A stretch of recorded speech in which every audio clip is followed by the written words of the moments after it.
dinámica capilar pulmonar.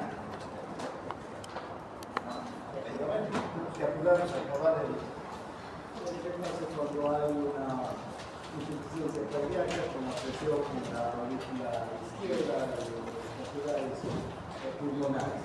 Bien, y hemos visto también que la presión capilar pulmonar es de 7 milímetros de mercurio, es una presión baja, ¿no? Ustedes saben que las paredes alveolares están tapizadas por capilares, que parecen un flujo en lámina, ¿no?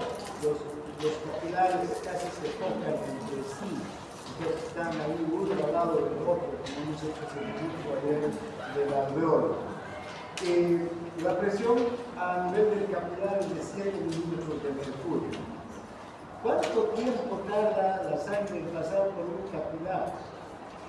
Si el gasto cardíaco es normal, 5 litros por minuto, la velocidad de circulación de la sangre va a ser a nivel del capilar de 0,8 segundos. En menos de un segundo prácticamente, el lóbulo rojo pasa por el capilar, deja el dióxido de carbono y carga el oxígeno, ¿no? Para llevar hacia los tejidos.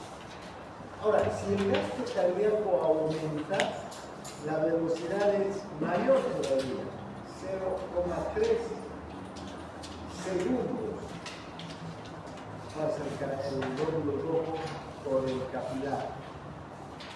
En esa fracción de segundo es suficiente para que se realice el recambio, ¿no? El glóbulo rojo deja el dióxido de carbono y carga el oxígeno. Después vamos a ver todas las reacciones bioquímicas que tienen que haber para que ocurran estos dos mecanismos. Bien, ahora vamos a hacer el intercambio capilar de los pulmones. También ustedes pueden observar que tenemos las fuerzas de Stapi que van a intervenir la presión osmótica, la presión hidrostática, el capilar y el intersticial. Si este es el alveolo,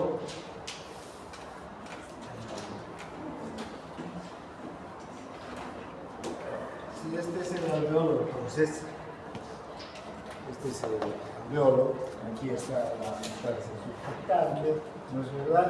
Y sabemos que aquí en el alveolo, ¿qué hay? Aire, esta es una cámara aérea, ¿no es verdad? Este es el intersticio, aquí ¿qué hay? Líquido intersticial, y este es el capilar alveolar, aquí hay sangre, líquido, ¿no? Y glóbulos rojos y blancos, etc. Entonces, vean cómo van a intervenir las fuerzas en las que van a desplazar el líquido también. Aquí la presión hidrostática del capilar es más 7 milímetros de mercurio.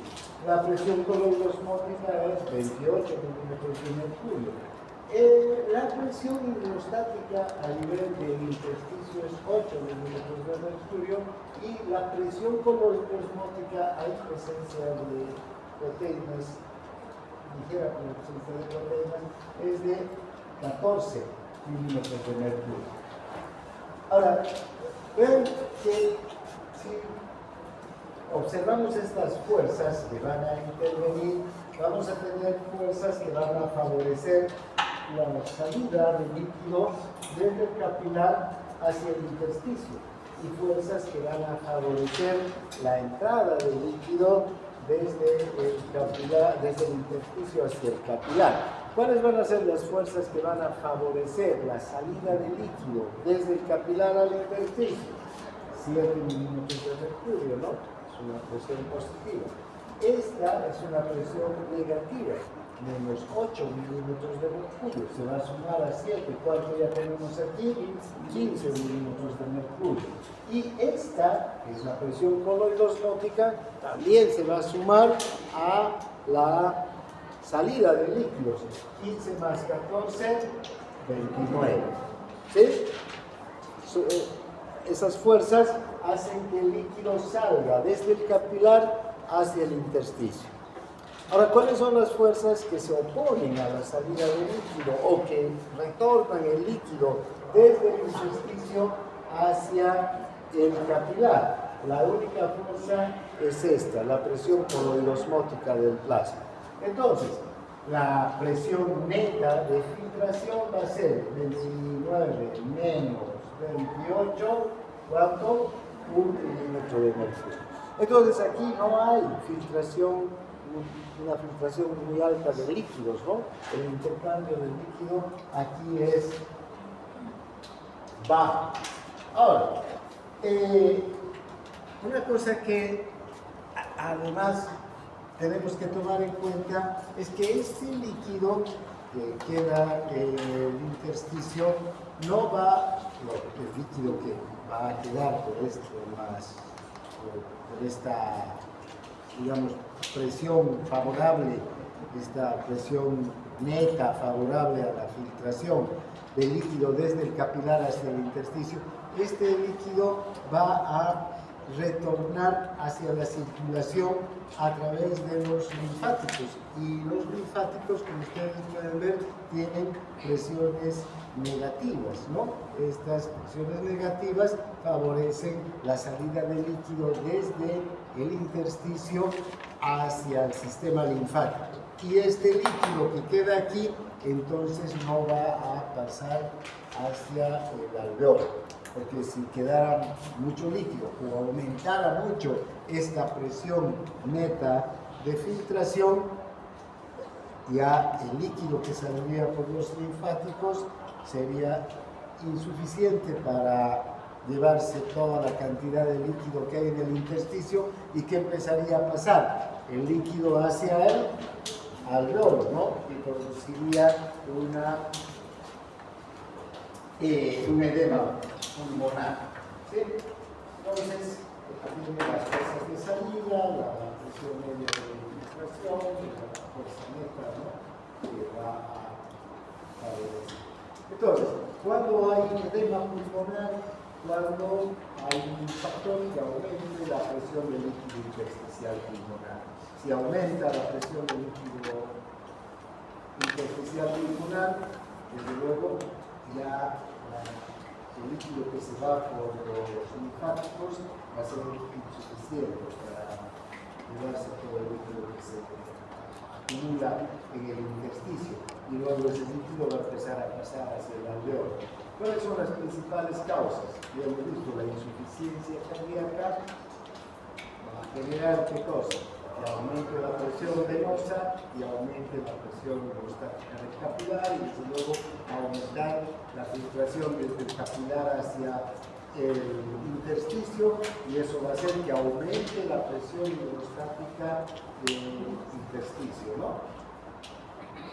Una lesión de las membranas capilares también. Si las membranas capilares se lesionan, pueden atravesar con facilidad el líquido desde el capilar hacia el intersticio y aumentar la presión en el intersticio. Sustancias tóxicas, gases, gas de cloro, dióxido de azufre, pueden producir daño al respirar esos gases, pueden producir un daño en el intersticio, en la membrana del capilar, en la pared del capilar, y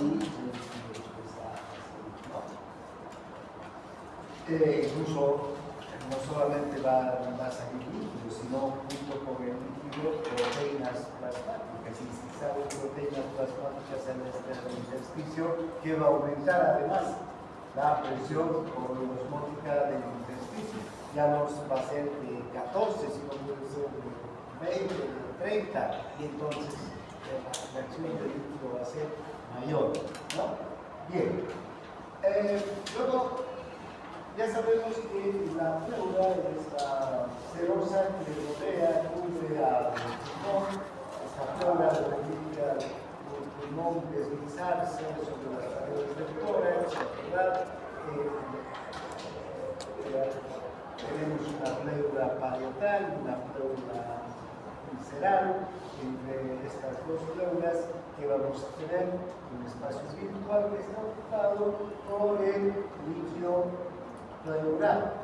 ese líquido se produce en las células epiteliales de la pleura que van a ir rasurando durante las 24 horas del día, pues, ¿verdad?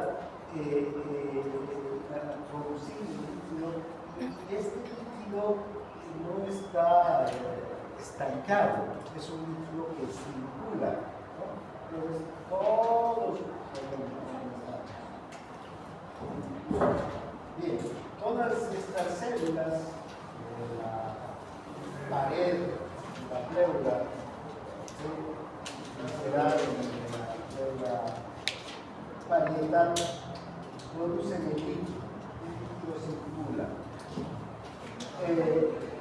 Hasta que se dirige hacia ¿dónde? Hacia el espacio intersticial, ¿no? Desde la cavidad pleural. Este líquido entonces es capaz de arrastrar todas las sustancias que están en la cavidad pleural.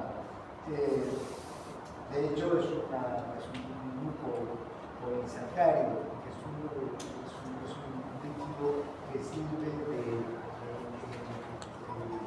lubricante a la pleura. La pleura parietal resbale prácticamente sobre la pleura visceral durante los movimientos de expansión y de contracción del pulmón, de expansión y contracción del pulmón. Entonces, este líquido de característica mucoide, entonces, tiene que ser eliminado. Todo el día se elimina hacia el espacio pleural, luego hacia los linfáticos, ¿no? Entonces, este líquido no se acumula en la cavidad pleural, circula. Producen las células avanzando hasta los linfáticos, y los linfáticos se encargan ya de la circulación. Todo el día la pleura produce. Ahora, el líquido que está en la pleura, o el espacio pleural, tiene una presión negativa, ¿no? Es necesario que sea negativa, pues, 7 milímetros de mercurio. ¿Para qué? Para que pueda arrastrar el líquido y luego dirigir hacia los linfáticos. Recuerden la presión pleural, como hemos visto, ¿no? Cómo se mueve la presión pleural durante la inspiración y durante la expiración, ¿no? De menos 7 a menos 5.5 milímetros de mercurio, ¿no? Bien. ¿Y qué es el derrame pleural?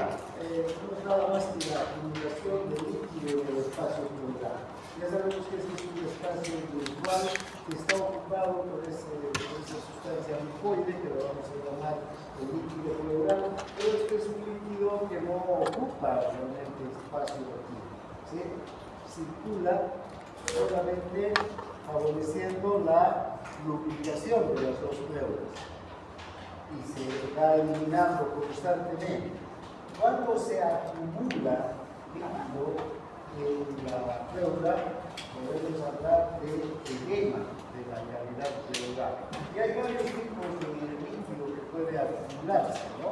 Por ejemplo, si hay un bloqueo del drenaje linfático de la cavidad pleural, este líquido, el propio líquido pleural, se va a ir acumulando.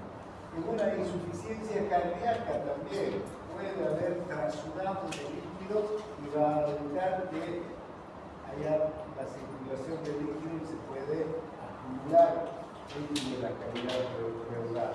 La reducción de la presión osmótica del plasma también permite la transformación excesiva de líquidos a nivel de la pleura. Y una inflamación o una infección de la pleura también va a producir, ¿no?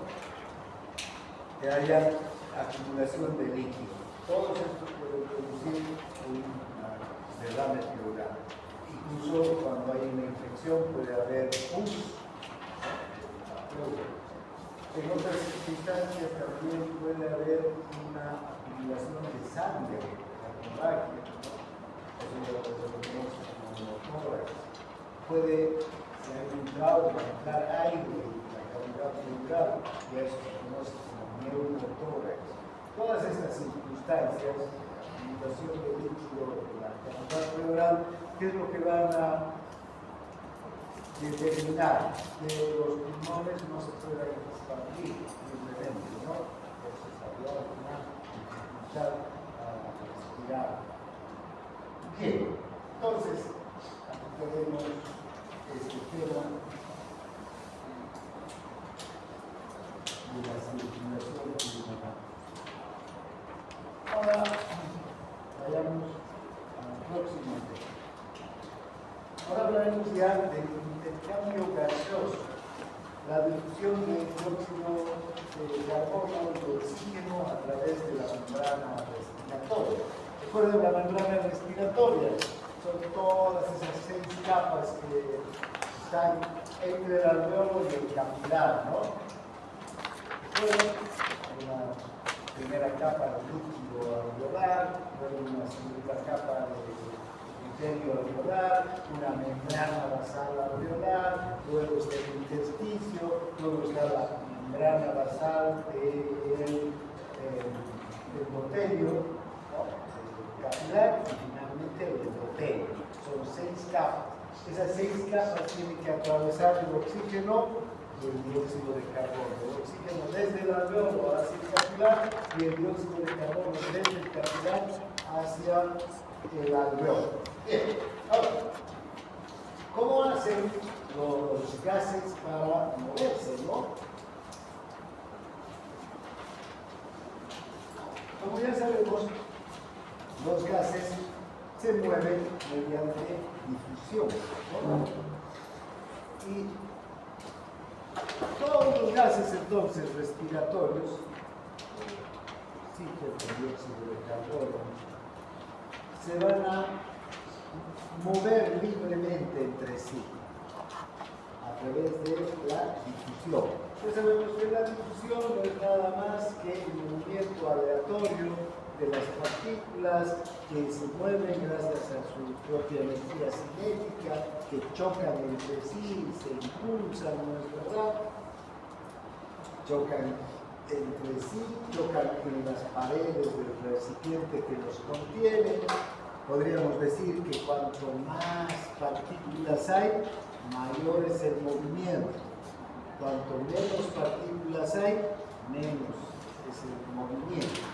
Entonces, la concentración, la cantidad de partículas va a determinar también la velocidad de difusión. ¿No? Estas partículas se mueven aleatoriamente, chocan, como podemos ver, esta primera choca con una, cambia de dirección, choca con otra, cambia de dirección, choca con otra, cambia de dirección y así. De acuerdo a los choques que se van dando entre sí, las partículas se mueven en diferentes direcciones y van chocando entre sí. Esa es la difusión. ¿Cuál es la dirección, digamos, de la difusión?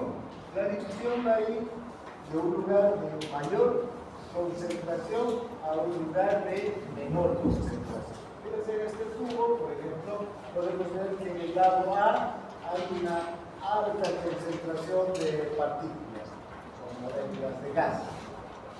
¿Sí? Aquí hay un choque más constante, más frecuente de partículas, entonces aquí se mueven más rápidamente estas partículas. ¿Y hacia dónde se van a dirigir? Hacia el lugar de menor concentración. Pero allá en el lugar de menor concentración también hay partículas, como ustedes pueden ver, que también van a estar chocando entre sí, pero estos choques van a ser menos frecuentes. Y entonces la velocidad con la que se mueven estas partículas es más lenta, ¿no? Y también van a intentar ir al otro lado del recipiente. Pero si observamos la velocidad neta de difusión, ya a favor de qué está. de las partículas que están en mayor concentración, ¿no? De hecho, la flecha que nos muestra la dirección de estas partículas es mucho más grande que la flecha que nos muestra la dirección de estas partículas que están más en solitario.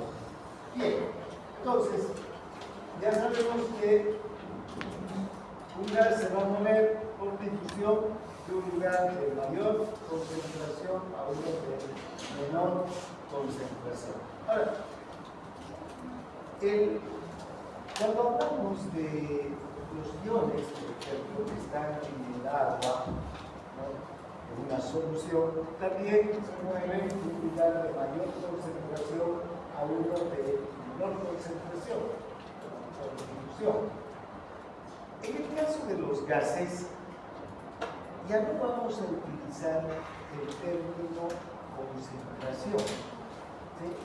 Y lo vamos a sustituir por otro, por presión, porque los gases van a ejercer una presión sobre las paredes del recipiente que los contiene. Desde luego que a mayor número de partículas, a mayor concentración de partículas, mayor va a ser la presión del gas, y a menor número de partículas, menor va a ser la presión del gas. Eso lo podemos comprobar o decir en una botella de soda, ¿no? Si la botella está llena, ¿sí?, la quitamos, la abrimos,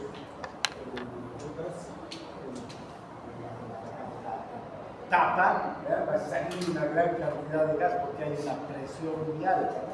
Pero si ahí tenemos la botella abajo, ¿no?, gas también, y batimos, ¿cuánto de gas va a salir?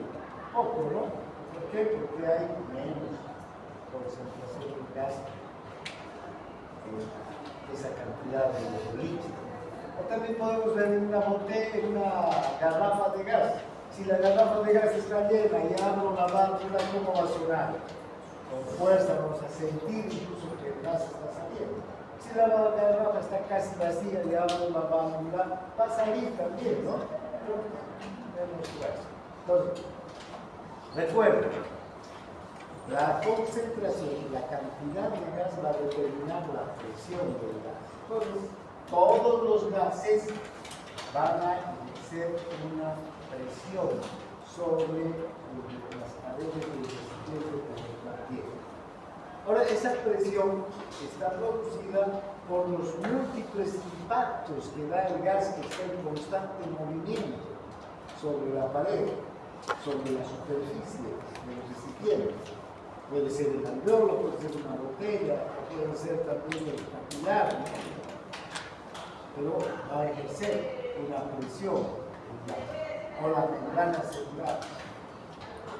La presión del gas que actúa entonces sobre la superficie de las vías respiratorias y de los alveolos va a ser proporcional a la suma de las fuerzas de los impactos de todas las moléculas que contienen ese gas. Y vean que nosotros, cuando respiramos un gas, aire atmosférico. El aire atmosférico es gas. ¿Qué moléculas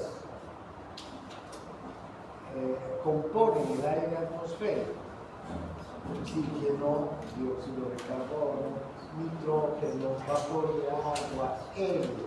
Aunque vamos a ver que la molécula que más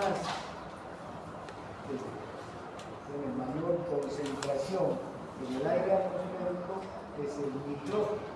Luego está el oxígeno. Y después, recién, el dióxido de carbono, el vapor de agua y el helio, incluso en nuestro aire que nosotros respiramos casi no hay.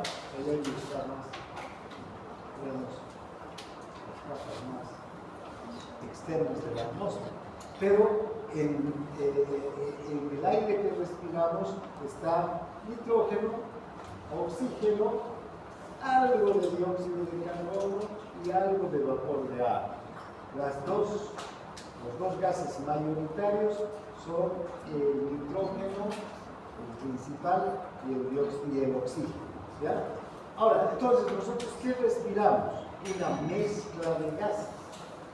Cada uno de estos gases, entonces, va a ejercer su propia presión sobre la vía respiratoria, porque al entrar moviéndose, siempre están en discusión, ¿no? Y la presión total del aire va a ser la suma de las presiones parciales. Por eso también nosotros nos vamos a referir, siempre que hablemos del oxígeno, del dióxido de carbono, como la presión parcial, ¿sí? Porque en la sangre venosa, por ejemplo, hay oxígeno y hay dióxido de carbono. Cada uno de los gases ejerce su propia presión. Entonces, la presión del oxígeno es la presión parcial del oxígeno. Y la del dióxido de carbono, la presión parcial del dióxido de carbono. ¿Sí? Entonces, siempre vamos a hablar de las presiones parciales. Entonces, la suma de las presiones parciales será la presión total, ¿no? de todo el gas, de la mezcla gaseosa. Fíjense las presiones parciales de los gases individuales. Si observamos los dos gases mayoritarios, el aire que respiramos tiene una composición de casi 79% de nitrógeno y casi 21% de oxígeno. Una cosa que hay que tener en cuenta es que la presión de todo el aire atmosférico es de 760 milímetros de mercurio. La presión del aire atmosférico. Esta presión es la presión total y está dada por las presiones parciales del aire, del oxígeno, del nitrógeno, pero además del dióxido de carbono y del vapor de agua, que son muy, muy pequeños. Piensen, por ejemplo, la presión parcial aquí del nitrógeno lo estamos viendo como 79%, ¿no? Y el oxígeno el 21%, pero en realidad el nitrógeno tiene una presión parcial de 78.6 y el oxígeno de 20.8 aproximadamente. El otro porcentaje pequeño que nos queda está distribuido entre el vapor de agua y el dióxido de carbono. Son las presiones parciales.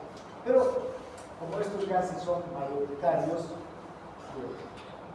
abrumadoramente mayoritarios, los vamos a tomar como 79% de nitrógeno y 21% de oxígeno. Ahora, ¿cuál será la presión parcial del oxígeno y cuál será la presión parcial del nitrógeno? Lo único que tenemos que hacer es hacer una regla de 3 signos, ¿no? El 79% de 760 milímetros de mercurio, ¿cuánto va a ser? 600 milímetros. Y el 21% de 360 milímetros de mercurio es igual a 160 milímetros de mercurio. ¿Sí? Perdón, 600 y 160, ¿no? Entonces, si sumamos 600 milímetros de mercurio del nitrógeno y 160 milímetros de mercurio del oxígeno, después vamos a ver una tabla más precisa, donde va a incluirse el vapor de agua y también el dióxido de carbono. Bien, entonces, aquí, para tener ya una idea, sumamos la presión parcial del oxígeno, 160, y la presión parcial del nitrógeno, 600, y tenemos la presión total de la mezcla gaseosa, 760 milímetros de mercurio. Ahora, entonces,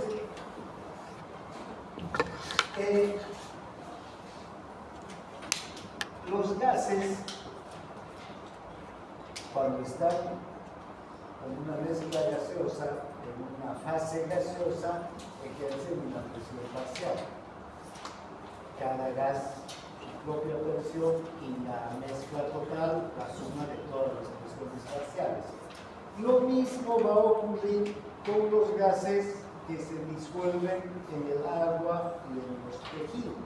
¿Y cuáles son esos gases que se disuelven en el agua y en los tejidos?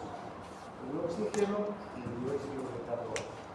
Que son los gases que están moviéndose por el agua de nuestro cuerpo, por los tejidos de nuestro cuerpo, ¿no?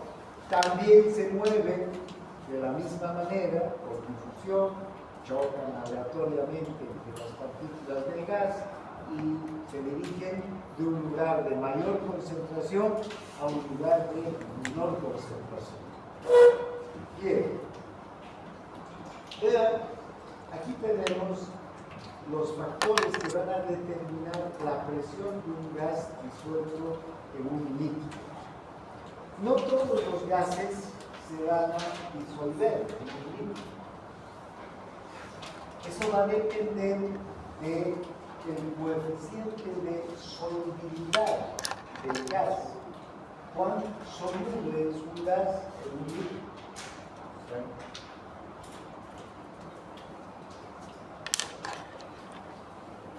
Hay gases que ingresan, el oxígeno, por ejemplo, ingresa en un líquido, que ingresa en los tejidos, y cada molécula de oxígeno se disuelve y circula de manera individual, digamos, dentro del tejido.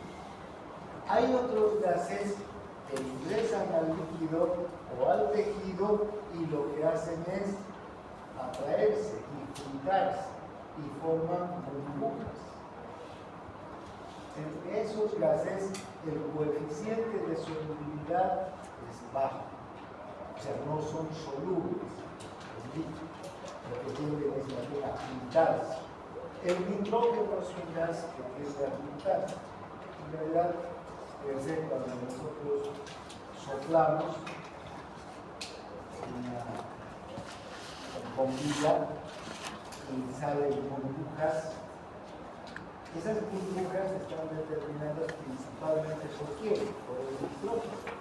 Cuando entra en contacto con el agua, se juntan las moléculas de gas y forman burbujas. No se disuelve en el agua, el gas.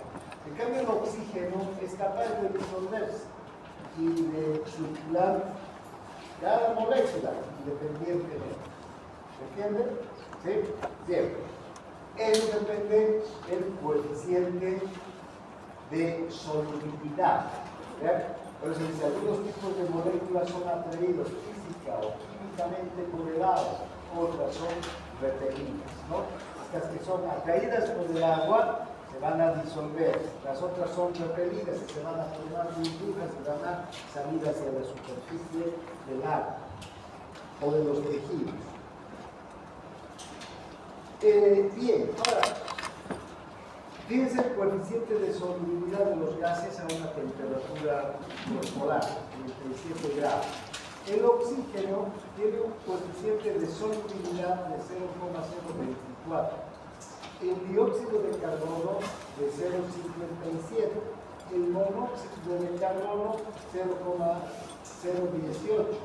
El nitrógeno 0,012 y el helio 0,008.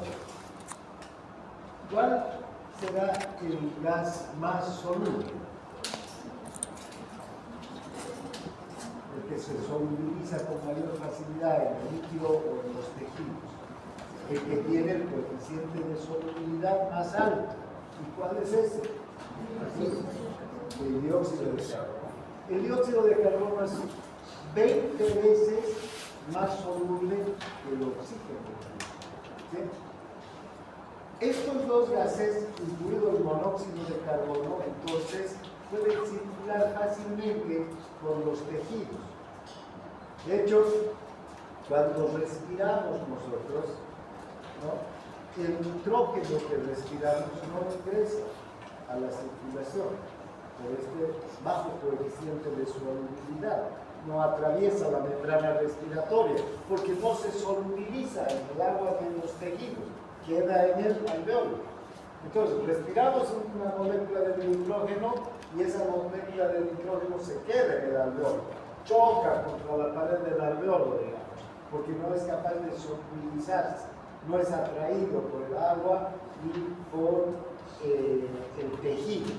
Y después inspiramos y esa molécula se va. En cambio, con el oxígeno no ocurre lo mismo. Inspiramos, entra el oxígeno se solubiliza a nivel de la membrana respiratoria y atraviesa la membrana respiratoria. Encima, el oxígeno es liposoluble, atraviesa con facilidad las membranas, ¿no? Entonces, es una diferencia con el helio o con el nitrógeno, por ejemplo.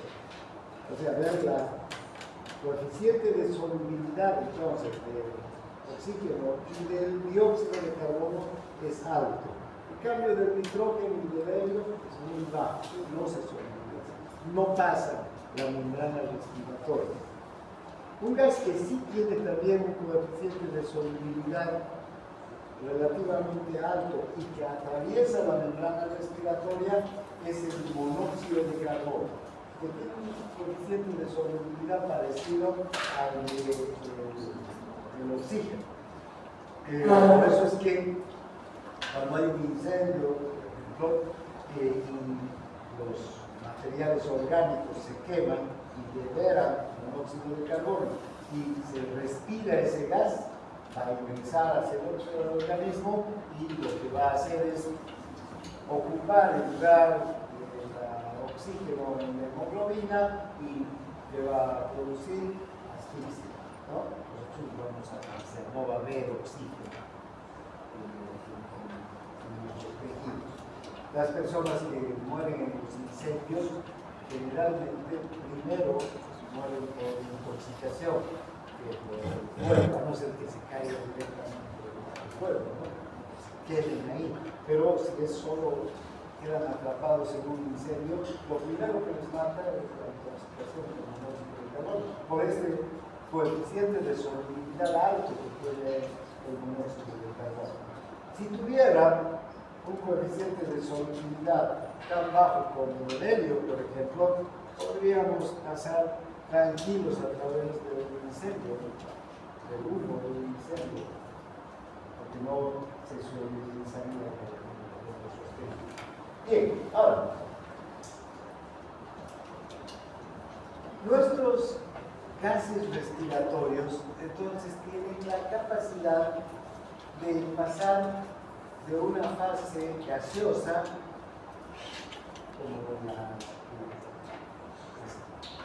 del alveolo, a una fase líquida, como la de los tejidos, de la sangre y las células. Recuerdan entonces que hay en el alveolo aire, ¿no es verdad?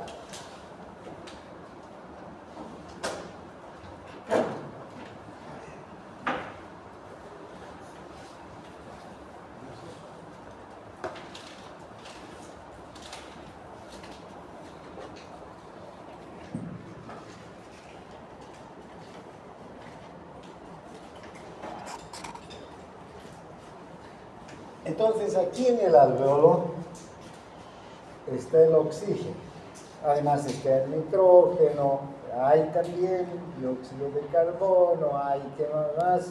Agua, no, helio no hay. Es que el helio está arriba en la atmósfera, ¿sí? Bien, ahora, el oxígeno está en esta mezcla de gases, en una fase aérea. Pero como es soluble, puede atravesar la membrana respiratoria, se solubiliza y puede llegar hacia, primero los tejidos, que ya son líquidos por excelencia, y luego a la sangre. Fíjense, en la sangre va a estar el oxígeno solubilizado. Cada molécula de oxígeno va a estar, digamos, nadando en el líquido de la sangre. ¿Sí? Entonces, es capaz de pasar de una fase gaseosa a una fase líquida. Y el dióxido de carbono también tiene esa capacidad. Fíjense, el dióxido de carbono está en una fase líquida. De hecho, ¿dónde se forma el dióxido de carbono? En la célula. Desde la célula sale al intersticio, del intersticio llega al capilar, a la sangre, y en la sangre es transportado hasta el alveolo. Y luego de esta fase líquida, el dióxido de carbono es capaz de pasar a una fase gaseosa, ¿no? Entonces, esas son particularidades que tienen los gases que intervienen en la respiración. No todos los gases tienen estas capacidades. El coeficiente de solubilidad, ¿no?, la capacidad de disolverse en los líquidos, hace que nuestros gases pasen de una fase gaseosa a una líquida o de una líquida a una gaseosa. ¿Sí? Ahora, hay una característica también de los gases respiratorios que están integrados por vapor de agua. Y el vapor de agua también genera una presión. Ahora, ustedes saben que el agua es uno de los elementos más interesantes de la naturaleza, ¿no? Pasa de una fase sólida, de un estado sólido, a un líquido, de un gaseoso. Entonces, bien, hay moléculas de agua que están en el ambiente. En los líquidos, en el aire que respiramos, la presión parcial del vapor de agua, que es un gas, va a ejercer una presión parcial también, es muy, pero muy baja. ¿Sí? Sin embargo, ¿cuál es la característica del agua? El agua, si tengo aquí un vaso con agua, ¿no?, y esta agua está en contacto con el aire, con la atmósfera, ¿qué va a pasar? Va a ceder moléculas de agua en estado gaseoso, se va a evaporar el agua. Por eso es que si dejamos hoy día un platillo con agua aquí, mañana otra vez venimos y ya no hay el agua, nadie se la ha tomado, se ha evaporado, ha pasado a una fase gaseosa. Ahora, si haría muchísimo frío, menos de 0 grados, esa agua no se va a evaporar. ¿Qué le va a pasar? Se va a congelar. ¿Sí? Va a ser sólido. Y si, por decir, ponemos ese mismo platillo encima de una hornalla de gas con fuego, ¿qué va a ocurrir? El agua va a empezar a hervir y en 2 minutos va a desaparecer del platillo, se va a convertir en gas. Entonces, la temperatura tiene mucho que ver en el comportamiento del agua. A una temperatura mayor, entonces el agua tiende a convertirse en vapor, en gas, ¿sí? Ahora, en el aire que respiramos, entonces, hay una pequeña concentración de vapor de agua. Pero cuando respiramos, fíjense, y a la temperatura de 37 grados, que es constante, cuando el aire ingresa por la vía respiratoria, entonces, si esta es la vía respiratoria, ¿qué hay en las paredes de la vía respiratoria? Moco, líquido, ¿no? El aire que ingresa por aquí va capturando moléculas de agua que van liberando estos líquidos, ¿sí? Y entonces este aire se carga de moléculas de agua, el aire que ingresa, porque a la temperatura de 37 grados, y es constante. ¿Y cómo llega al alveolo? En una concentración alta, ¿sí? Por eso se dice que las vías aéreas humidifican, ¿no es verdad?, el aire. ¿Cómo lo humidifican? Cediendo moléculas de agua, vapor de agua al aire que está entrando. ¿Sí? Entonces queda humidificado el agua.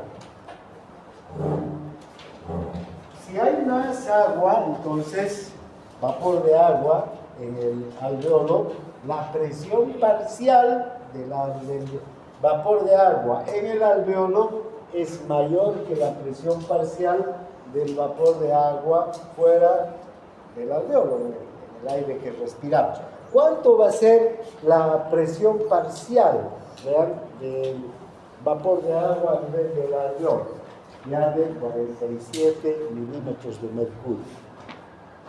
Esto es importante que vayamos tomando en cuenta porque esta presión parcial va a sumar al oxígeno, va a sumar al nitrógeno y juntos tienen que sumar ¿cuánto? 760 milímetros de mercurio, ¿no? Bien, porque esa es la presión del aire atmosférico, ¿no? Bien. Ahora, ¿cómo es la difusión de los gases a través de los líquidos? Ya hemos hablado del coeficiente de solubilidad y ahora veamos del coeficiente de difusión, que tiene mucho que ver con el coeficiente de solubilidad. Los gases difunden muy bien en una fase aérea, ¿no? Ya sabemos que podemos tener una garrafa de gas aquí, abrimos el gas y va a inundar esta habitación. Pero también difunden en una fase líquida, en los tejidos. Va de un lugar de mayor presión parcial a uno de menor presión parcial. De hecho, ¿dónde es la mayor presión parcial del gas en los líquidos? A nivel de los capilares, de la sangre. En el capilar arterial, arterial y el capilar de la sangre arterial, la presión parcial del oxígeno es de 95 milímetros de mercurio. El cambio en el intersticio es de 45 milímetros de mercurio.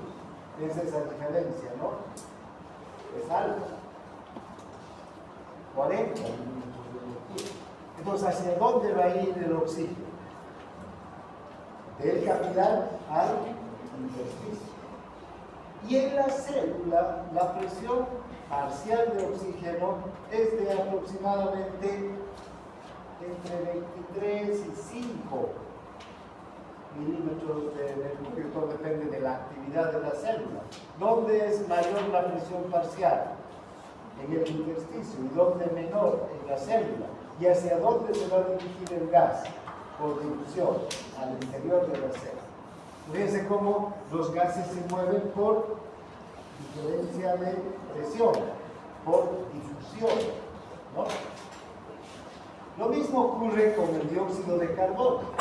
El dióxido de carbono se produce en la célula y la mayor concentración y la mayor presión parcial del dióxido de carbono está dentro de la célula. En el intersticio es menor. Entonces, ¿de dónde a dónde se va a dirigir por difusión el dióxido de carbono? Desde las células hacia el intestino. Y luego la menor presión del dióxido de carbono va a estar en la sangre que está pasando por el capilar. Y entonces, del intersticio va a ir al capilar. Y finalmente, la menor presión del dióxido de carbono va a estar en el alveolo.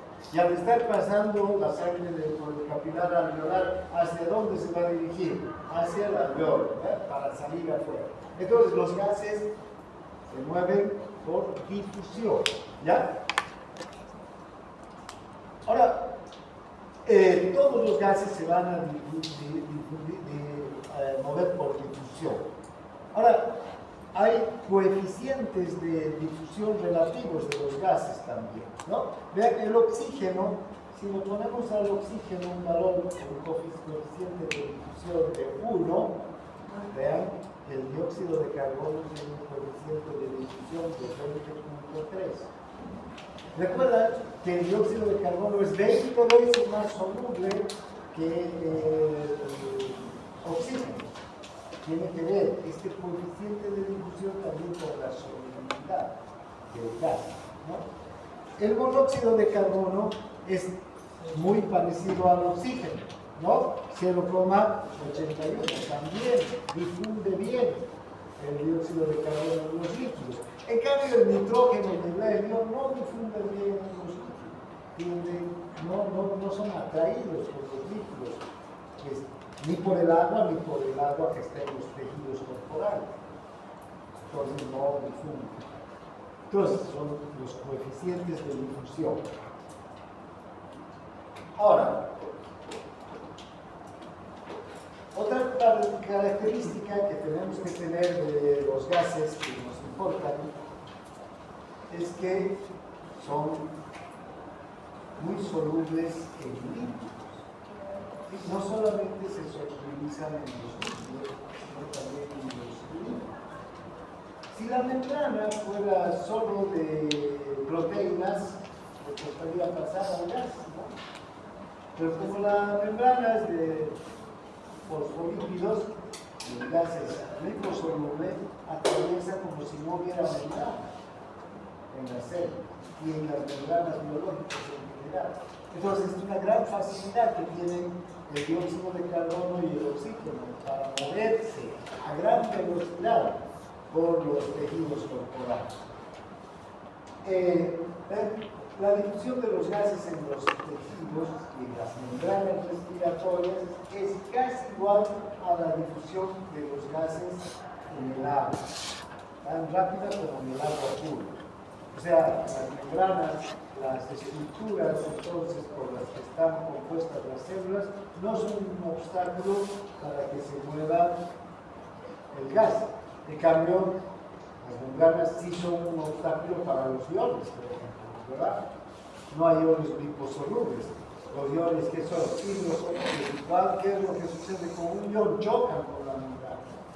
No pueden ingresar al interior de la célula, a no ser que un canal se abra e ingrese el ion.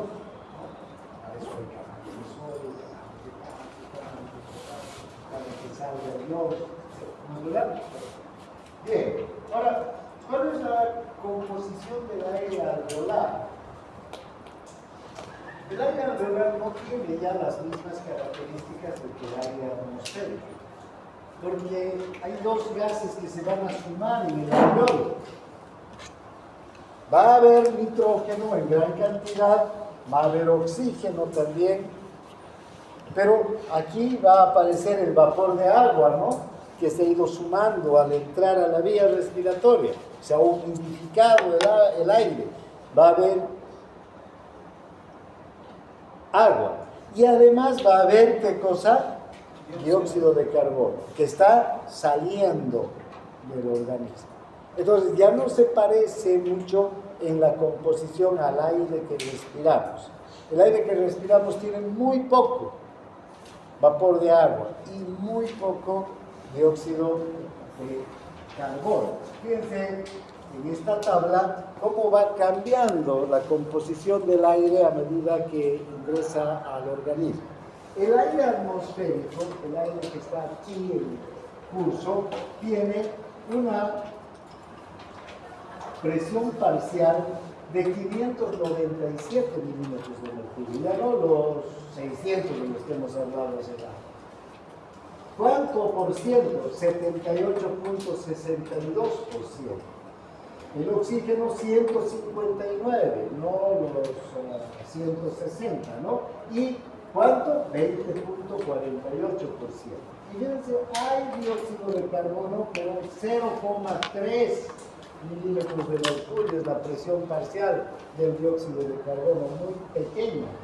¿Y cuánto en porcentaje? 0,04%. Y hay también vapor de agua, una presión parcial de 3.7 y un porcentaje de 0.5%, 3.7 milímetros de mercurio. Si sumamos todas estas presiones parciales, ¿cuánto dan? 760. Todos estos porcentajes, el 100%. Ahora, fíjense el aire humidificado, entonces, el aire que está entrando por la vía aérea. ¿sí? Y que se está ganando ¿en qué? En vapor de agua. ¿Qué es lo que va a tener? Va a disminuir la presión parcial de nitrógeno, ya no va a ser la misma, porque ya va a empezar a ver ¿qué? Agua, ¿no? 563.4 milímetros de mercurio. ¿Cuánto sería ya el porcentaje? Ya no el 78, sino el 78.09, el 74.09. El oxígeno también ya no es el 159 milímetros de mercurio, sino 149.3 y un porcentaje de 19.67%. El dióxido de carbono sigue siendo el mismo, no ha habido mayor aporte de dióxido de carbono y es tan pequeño que no varía casi, 0,3 milímetros de mercurio y 0,04%. ¿Qué aparece? Vapor de agua. ¿Cuánto? 47 milímetros de mercurio a los 37 grados, que está el aire humidificado, 47 milímetros de mercurio, que forma el 6.2% de todo el aire humidificado. Si sumamos las presiones parciales, ¿cuánto tenemos? 760, la misma, ¿no? Y el 100%. Y vean el aire alveolar ahora. Ya el aire alveolar cambia también. Aquí vamos a encontrar que vamos a tener 569 milímetros de mercurio de nitrógeno, el 74.9%, 104 milímetros de mercurio de oxígeno. Recuerden, esta es la presión del oxígeno en el alveolo. Esta es la presión que va a determinar que el oxígeno salga o pase del alveolo al capilar, ¿sí? Aquí va a haber una gradiente alta de presión, porque aquí está con 40 milímetros de mercurio de presión el oxígeno. ¿Cuánto va a ser la diferencia? De 104 a 40, 64 milímetros de mercurio, que es la gradiente que va a permitir que entre entonces gran cantidad de oxígeno del alveolo al capilar. 104. El dióxido de carbono aquí tiene ya una presencia, porque está saliendo de los capilares el dióxido de carbono. ¿Cuánto es?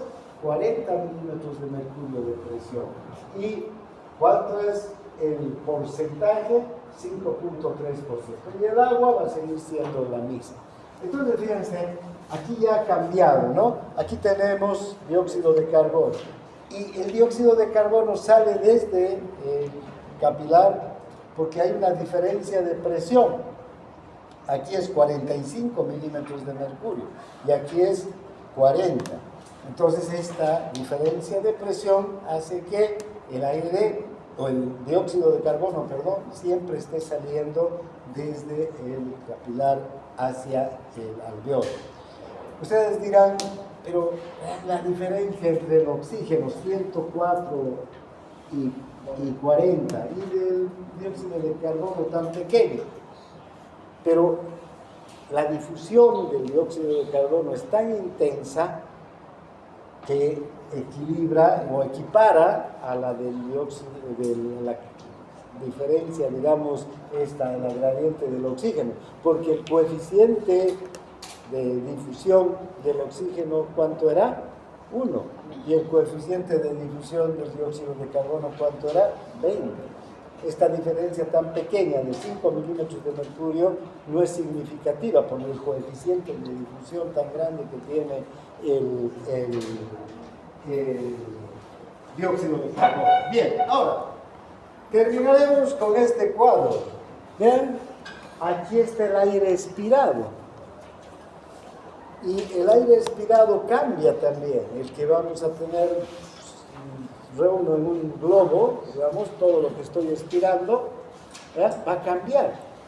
No va a ser igual que el aire atmosférico, no va a ser el aire humidificado, ni igual que el aire alveolar. Vamos a tener que hay menos presión parcial de nitrógeno. hay un aumento de la presión parcial de oxígeno, hay una disminución de la presión parcial de dióxido de carbono y el vapor de agua se mantiene por la temperatura del organismo. ¿Qué habrá pasado? ¿Por qué hay este cambio? ¿Por qué aumenta la presión parcial de oxígeno y disminuye la de dióxido de carbono en especial? ¿Por qué aumenta?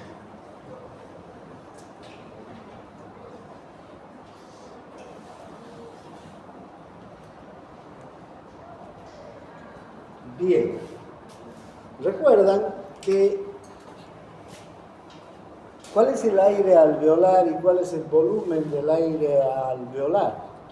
¿Cuánto de aire llega a los alvéolos del volumen corriente? ¿Cuánto? 350 ml. ¿Y los otros 150 dónde se quedan? En la vía, en el espacio muerto.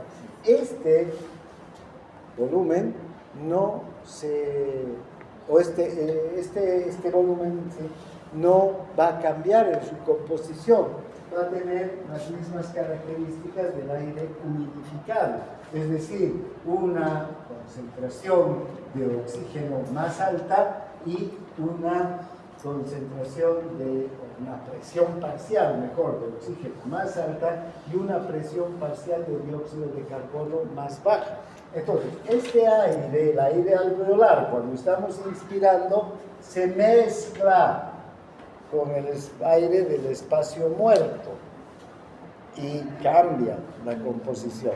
Aumenta entonces la presión parcial de oxígeno y disminuye la de dióxido de carbono. Es decir, hagamos una mezcla entre este aire y nos va a dar este aire. ¿Está claro? ¿Sí?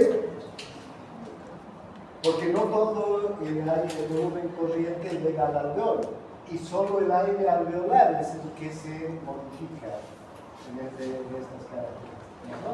Bien, ahora, ¿con qué velocidad se renueva el aire alveolar por el aire atmosférico? Sabemos que el alveolo entonces es una cámara aérea, ¿no? Entonces, en el alveolo tenemos una cantidad de moléculas de aire, de gas, que están aquí. Unas son oxígeno, otras son nitrógeno, otras son dióxido de carbono, y finalmente hay, ¿qué más hemos dicho? Vapor de agua, ¿no? Ahí están. Cuando entra el aire inspirado, se mezcla con estas moléculas que estaban ahí, porque el alveolo no se colapsa, no se desinfla totalmente como el globo, ¿no? Como el guante. Recuerdan que llegaba a usar el aire y se colapsaba, no quedaba nada de aire. No ocurre eso con el alveolo, solamente sale una parte del aire. ¿Cuánto de aire hay en el alveolo? ¿Cuál es la capacidad residual funcional? ¿Recuerdan? 2.300 ml. Eso es lo que hay en el alveolo antes de la inspiración. Cuando inspiramos los 500, esos 500 se van a mezclar con estos 2.300 aquí. ¿Sí? Entonces, va a aumentar. ¿A cuánto? Más 500, ¿cuánto será entonces? 2.800. En la próxima expiración vamos a eliminar parte de estas moléculas y otra parte, la mayor parte, se va a volver a quedar como 2.300 nuevamente. ¿No es verdad? Entonces, cada vez que inspiramos se mezcla el aire, renovamos unas moléculas y eliminamos otras, y así sucesivamente. Entonces, ¿cuántas veces vamos a necesitar, ¿no?, inspirar y expirar para que se recambie todo el aire, ¿sí? Unas 16 respiraciones. La primera apenas se van a recambiar unas cuantas. La segunda un poco más. Estas, digamos, serían las que empezamos con la primera respiración, ¿no? Luego entran nuevas, ya no están registradas las nuevas aquí, sino solamente las que van quedando. Luego, en la segunda, entran más nuevas y salen antiguas y van quedando menos. En la tercera, fíjense, y así sucesivamente, cada vez quedan menos de las que estaban en la primera inspiración, hasta que 16 veces después ya prácticamente se ha eliminado todo el aire que teníamos en la primera respiración. Esto es muy importante porque gracias a esto siempre tenemos aire para que esté haciendo el recambio, ¿no? O sea, nunca falta oxígeno para que esté recambiando. Porque si inspiráramos y hay oxígeno, botamos y nos quedamos sin nada de oxígeno, nos habríamos altas y bajas. En cambio, inspiramos el aire que está pasando por través de la membrana respiratoria es uno, el volumen. Expiramos, sigue siendo, incluso podemos aguantar la respiración, el volumen va a seguir siendo, digamos, de intercambio relativamente el mismo, ¿no? Porque tenemos siempre aire y oxígeno en el avión, hasta 16 respiraciones después. Fíjense, con una velocidad de ventilación normal, la mitad del gas lo vamos a eliminar en 17 segundos. La mitad de este gas que estamos empezando en 17 segundos, ¿no? Con una velocidad de ventilación, la mitad de lo normal, más lenta, en 34 segundos. Y el doble de lo normal en 8 segundos. Ahí va, en 8 segundos.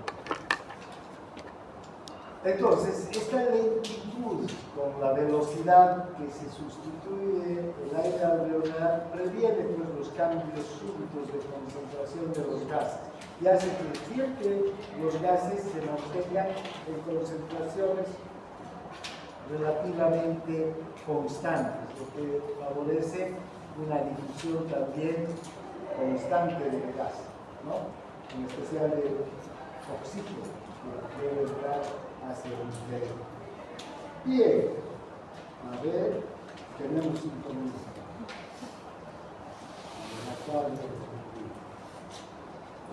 Ahora voy a entrar a otras clases. A ver, vean.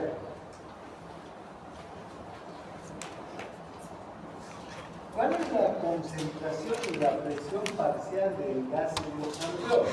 Acabamos de ver, según esta tabla, el aire alveolar tiene ¿cuánto de presión parcial? 104 milímetros de mercurio, ¿no?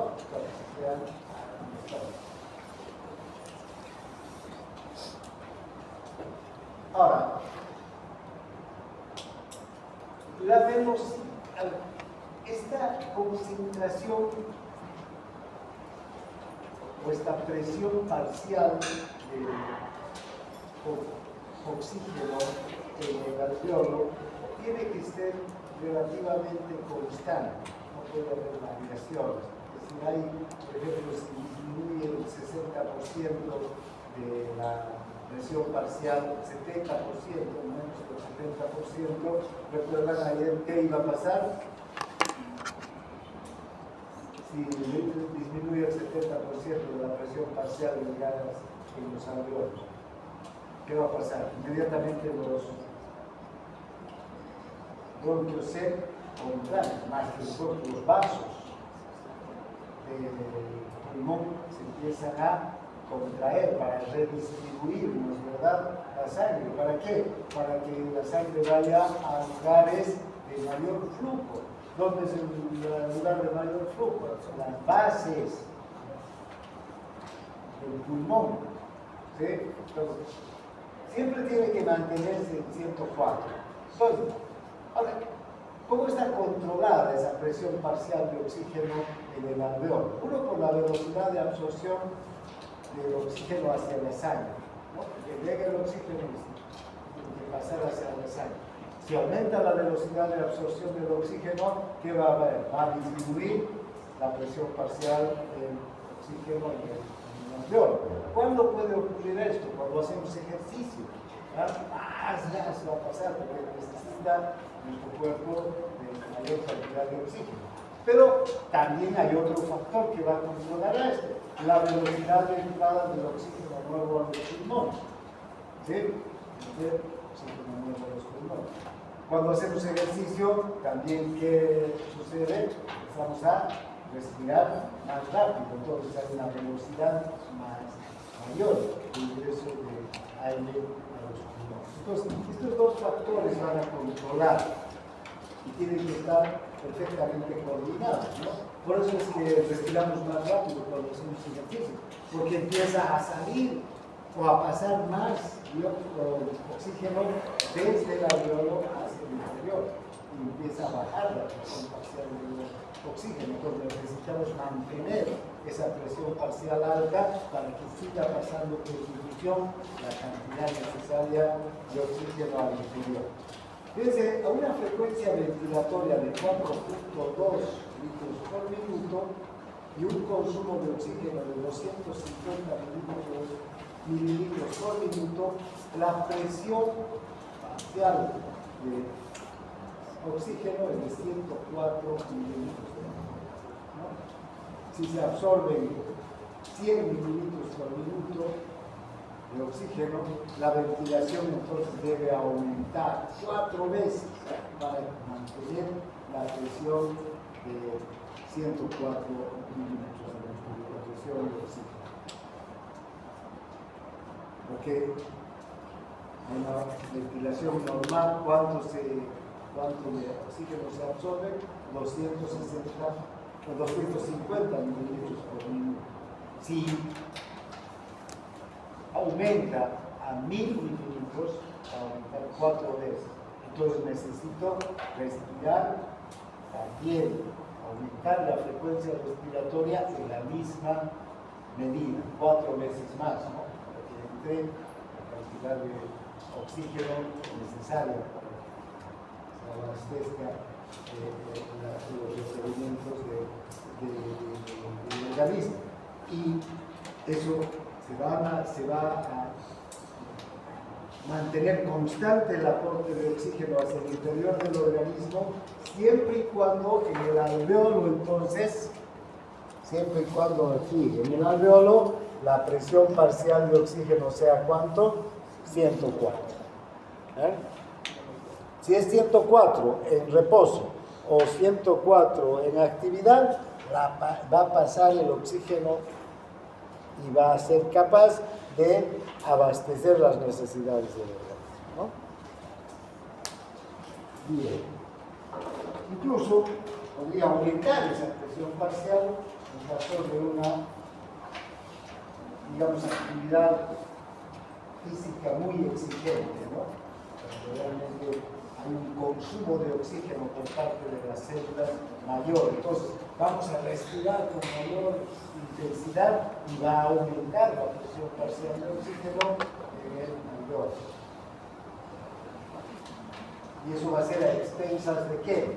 Del aire humidificado, porque ya no se va a humidificar también el aire, porque está a tal velocidad, pues respirando tan rápido que ya no tiene tiempo de humidificar. Va a seguir, aunque aumente a 149, aquí puede aumentar hasta 149 milímetros de mercurio. Pero no puede pasar toda la mezcla de ¿cuánto? Toda la mezcla, ¿cuánto va a tener? 760. Entonces, si aumenta 104 a 149, algún otro gas tiene que disminuir. ¿Y cuál va a ser el que va a disminuir? El vapor de agua. ¿Por qué? Porque al pasar tan rápido por la vía, ¿verdad?, no le va a dar tiempo de humidificarse. Entonces el aire va a ser más seco hacia el reloj. Terminaremos con esto. La concentración y presión parcial del dióxido de carbono en los alveolos. ¿Cuál es la concentración y la presión parcial del dióxido de carbono en los alveolos? A una frecuencia ventilatoria de 4.2 litros por minuto y excreción de dióxido de carbono de 250 mililitros por minuto, la presión es de 40 milímetros de mercurio. Entonces, en el alveolo tenemos 40 milímetros de mercurio de presión. Esto es lo normal, ¿no? Si aumenta la presión de dióxido de carbono alveolar, aumenta en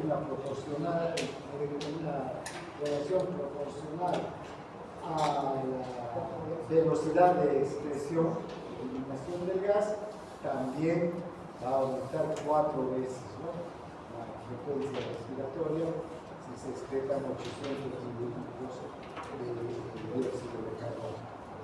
Pero la presión normal de dióxido de carbono es de 40 mililitros de mercurio y la de oxígeno 104. Recuerden esos valores, después los vamos a tener en cuenta cuando ya veamos la difusión.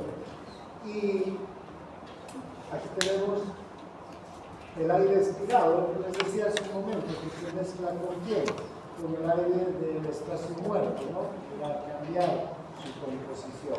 El aire alveolar más el aire del espacio muerto va a dar una consecuencia el aire con una composición diferente a la del espacio muerto y la del aire alveolar, porque es una mezcla de estos dos aires. Bien, aquí quedaremos. Difusión de gases a través de la